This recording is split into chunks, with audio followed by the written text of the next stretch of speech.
ప్రముఖ నిర్మాత Telangana FDC chairman Dil Raju ఇల్లు కార్యాలయాలతో పాటు మైత్రి మూవీస్ కార్యాలయం, పుష్ప 2 చిత్ర నిర్మాత నవీన్ ఎర్నేని నివాసంలో ఐటీ అధికారులు సోదాలు నిర్వహిస్తున్నారు.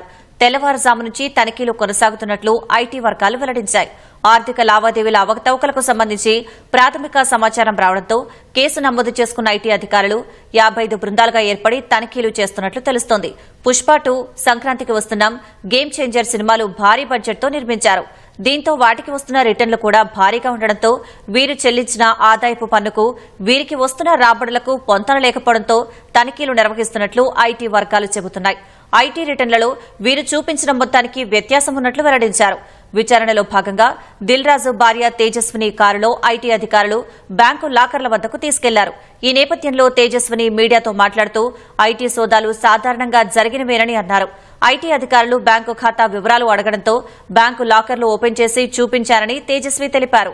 సోదాలు ముగిసిన తర్వాత ఈ ఐటీ బృందాలు స్వాధీనం చేసుకునే పత్రాలతో పాటు ఐటీ ఎగవేత జరిగిందా లేదా అనేది తెలుస్తుందని ఐటీ వర్గాలు చెబుతున్నాయి.